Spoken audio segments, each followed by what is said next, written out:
Hi, it's Miles Red Songbird in New York City. Still doing the talk and share method of overcoming grief, like my ebook by the Michelle Birdsong at Amazon Kindle store. I was telling Robin, who's called me several times today, Edwin's funeral was yesterday, or it may have been the day before. It was recent. And she was telling me that Stevie Wonder was there, and he sang 2 songs, and he had to leave the room 3 times. He was overcome and with emotion, losing his best friend and his light and the shining in the dark. Because Edwin related to blind people. I remember when he was attending the Manhattan School of Music, his friend was blind. He liked blind people because he thought people judged people by the way you looked, and he knew blind people couldn't do that. So I think he trusted blind people because they had to deal with the essence of who you are. They didn't have bias against you based on how you looked. And I know that Edwin knew that I was an honest person, because he told me once, he said, "You're hung up on the truth." And he also said, "Writers are spies." So he told me, since he died, that he wants me to write a book about him, because he knows that I have found out things about him being a spy. He doesn't know that I was Sherlock Holmes, and he knows that I'll tell the truth about him in the book because I'm hung up on the truth.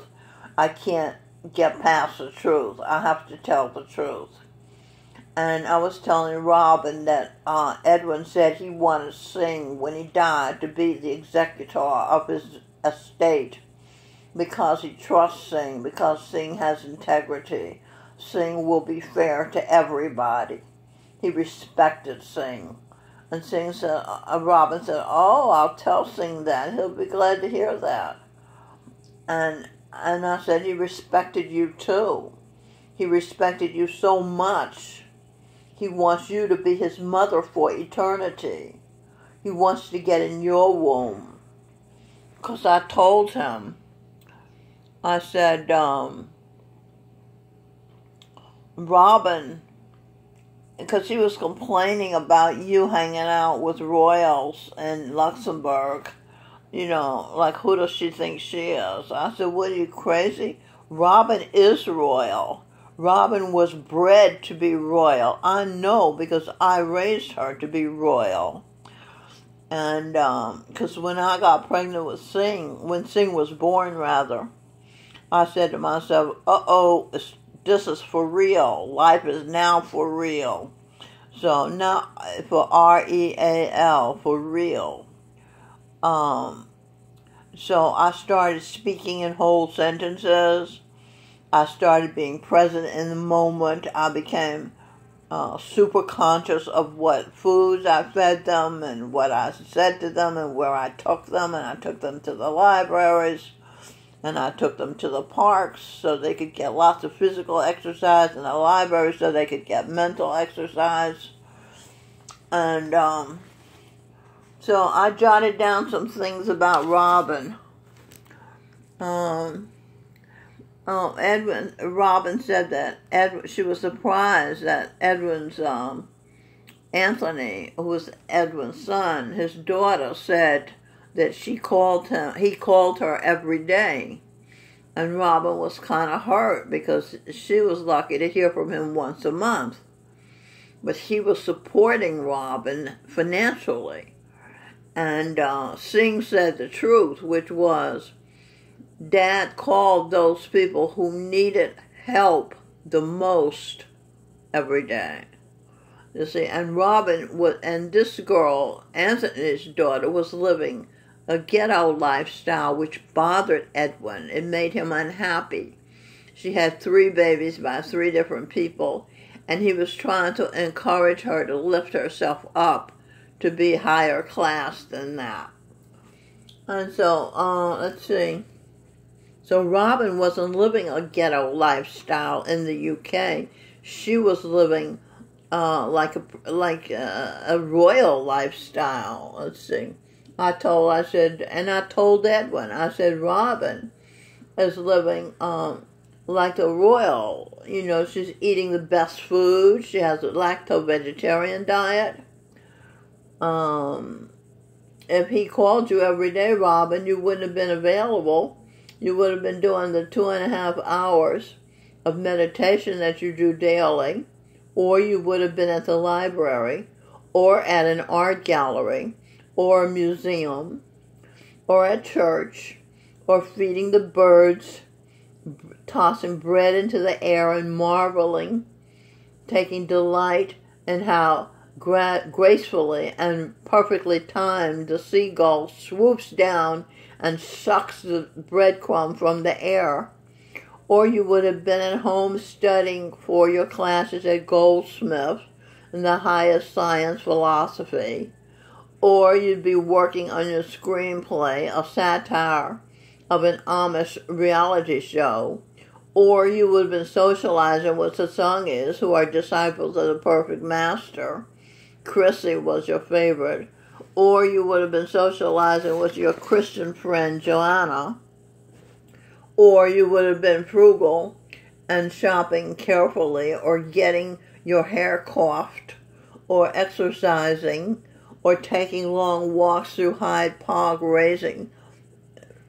passing by Kensington Palace perhaps, seeing Prince Harry in a limo, having eye contact with your sister from a past life, Meghan, Duchess of Sussex, whose dress at one event matched your curtains, because she was matching you. She's your counterpart. Meghan, who chose as her family crest the songbird, my name, I, her mother from a past life. Queen Elizabeth II having been your great-great-great-granddaughter when you were Queen Victoria, and your husband at that time was Albert, Prince Consort, now Earl Percy, once Indiana Jones in the Temple of Doom and Gloom, going about without his queen. That's where he lives now. So that's, Robin can stop. And she found on his little personal billboard that he had 3 pictures of her. One, when she was in India at a monument, and 2, when she was in a picture with Singh and Stevie Wonder, when she was a teenager, wearing that fancy dress we splurged and got in the boutique, the one that comes off the shoulder. It's red flowers. And, the other where she looks so classy. She's wearing a beautiful dress and necklace. And she said the woman in the homeless shelter liked it. I said, liked it. She took one look at that picture and said, yeah, I want to be that. I want to be that.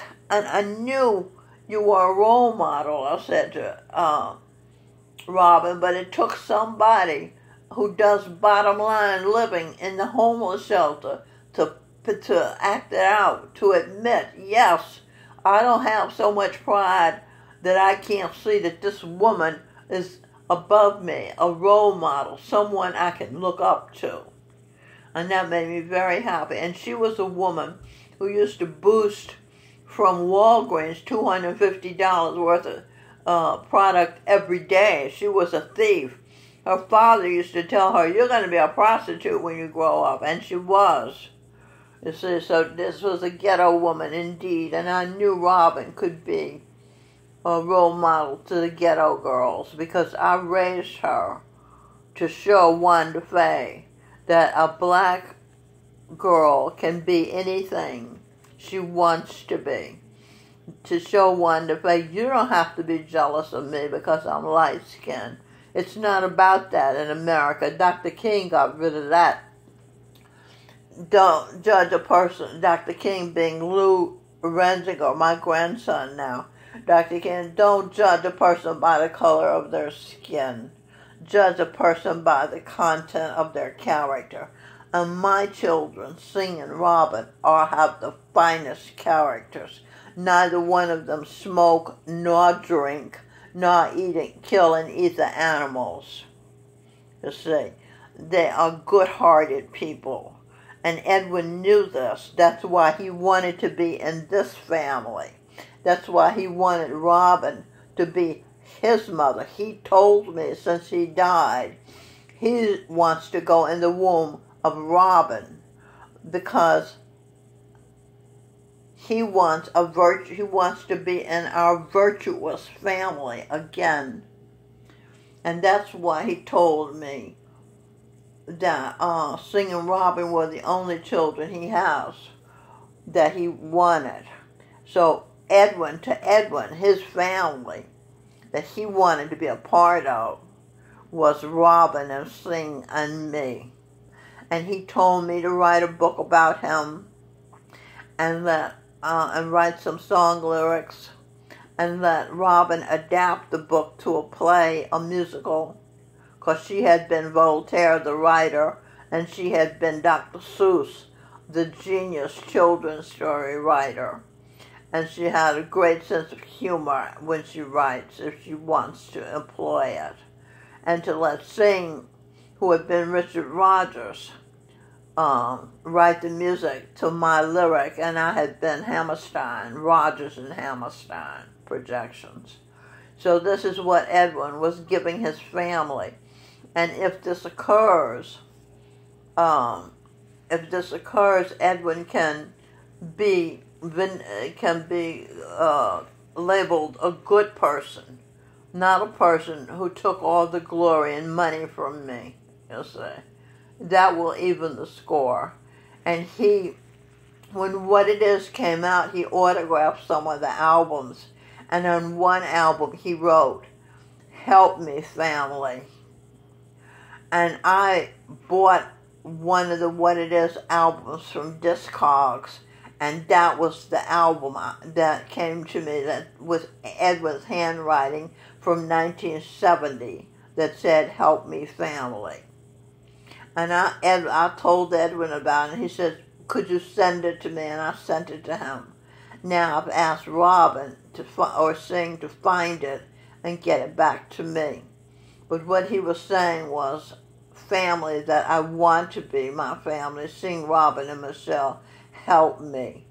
Do this work, do this musical, and help me earn the good karma to get into Robin's womb. Gurinder Singh, Jesus Christ, told me 2 years ago to write a musical. And now he's made a way how I can do it with the help of Singh and Robin. Wow, got that off my chest. Now what I want to talk about was my conversation with Carlos Castaneda. That's him. Okay? And this is Iris, my daughter from a previous life. She's the sweetest person in the kitchen when, aside from April, of course, April is a projection of Gurinder Singh. And I showed April this picture today. She met Robin when Robin was here last week. And April said, and I said, "You know, that's Stevie Wonder." And she said, "Oh, so you all are known, huh?" And I said, "Yes."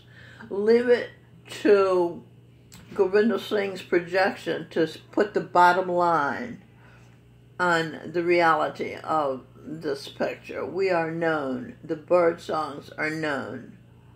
Michelle Birdsong is known as a lyricist and singing Robin. Robin is known as a person of royal status, even though she doesn't have the official title and hasn't yet achieved a coronation. She has been awarded the service of Empress of the UK and Empress of Europe. So April was right. Now, Carlos Castaneda. I say Castanado, and he always corrects me. He said Castaneda. So let's see what we talked about. I told him about Robin.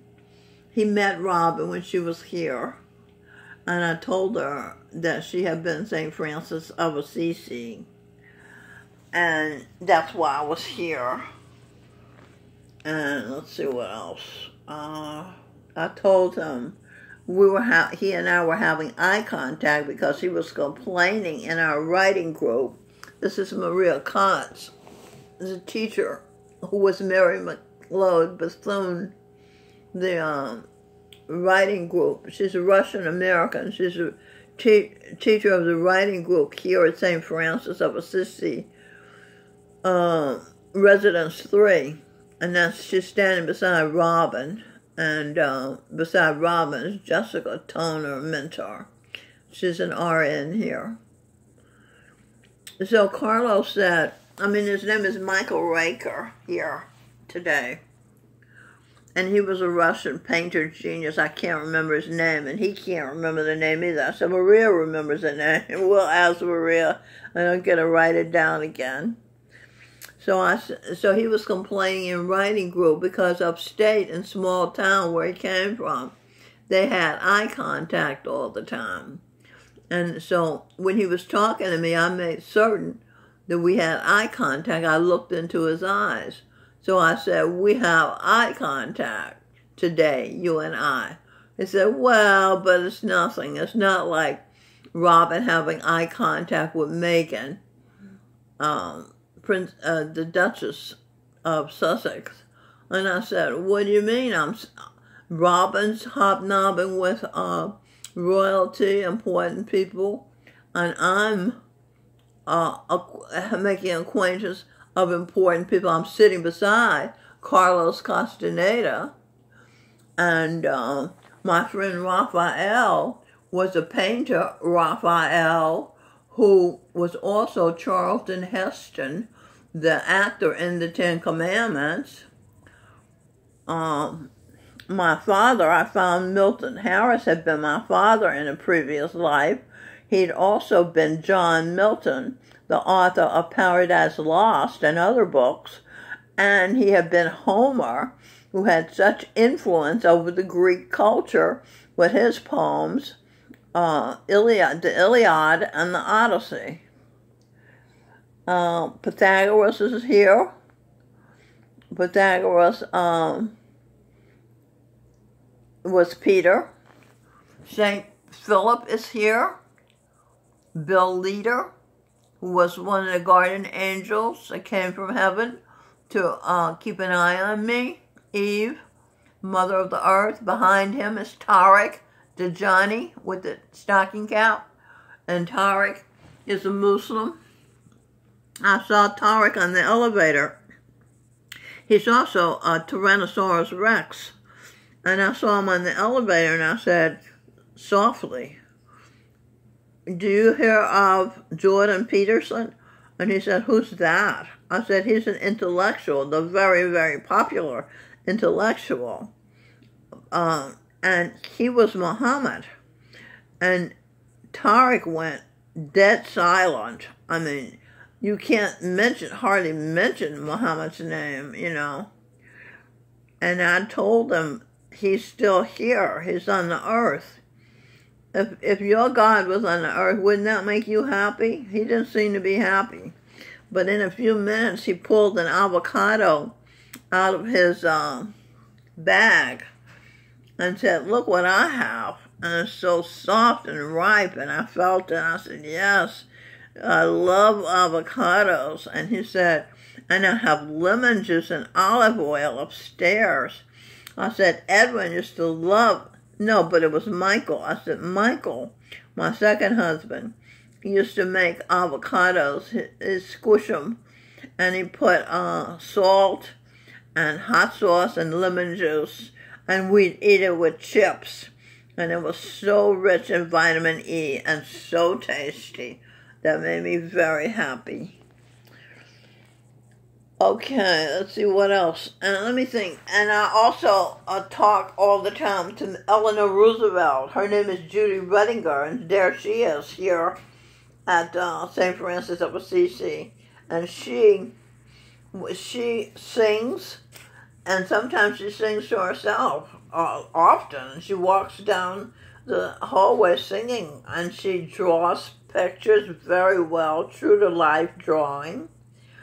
And what else does she do? She writes stories at Christmas time.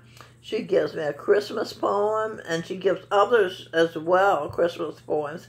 And she dresses like a lady at all times. She's very careful about her dress. You can tell she was a First Lady of the United States, as was I. I was First Lady 5 times. I was George Washington's Martha. George Washington's Glenn Beck. I was John Adams' wife, and that's Mark R. Levin, is John Adams, president, second president, third president. I was Sean Hannity's wife, who was Thomas Jefferson. James Madison's wife, who was Lionel Richie. I was Mary Todd Lincoln, Abraham Lincoln's wife, who is now Tony Robbins, still a giant. I love him. He helps me so much. He helps Singh as well. Singh told me he listens to Tony Robbins, and I had them listen to Tony Robbins when he was a kid, and he has kept up the habit. Okay, who else is here? This is hard doing. And then it was, oh, I know. Robin said to me, Mom, on the phone, she said today, did you send Dad a picture that American exceptionalism? I said, it seems familiar, but I don't recall. So she said, check your WhatsApp. I'll send you the picture. So I checked and I said, yeah. And then she called me back. I said, yes, of course. That's a picture of your dad. My partner, Jay Chen, who was my husband in the Ming Dynasty, is my business partner now. That's one of the T-shirts the mainstream Clues to the Marginalized created. This one is with Singh and Jandara when she was a little kid. And here's another one. I don't know what that says. But American Exceptionalism was a T-shirt that I made. And it was of Edwin's army group. I forget what the word you call them. The people in his battalion. I don't think it's as big as a battalion, but whatever you call it, the other soldiers he lived and took pictures with. And the thing about this picture, I said to Robin, Edwin is in this picture. She said, really? I didn't know that. I said, yes. And he's the only one wearing sunglasses. The army didn't allow you to wear sunglasses, but Edwin was wearing sunglasses. So, but that's not why it was American exceptionalism. It just was because he was a part of the army who protect and who protect us, we the people. And Stevie Wonder's wearing sunglasses. Stevie Wonder was who we were being protected against in World War II because he was Hitler. And of course, and Carlos Castaneda, Michael Raker said, how do you feel having your daughter in a picture with Hitler? I didn't tell him, how do I feel sitting beside a serial killer? Because Michael Raker was also a serial killer in another life.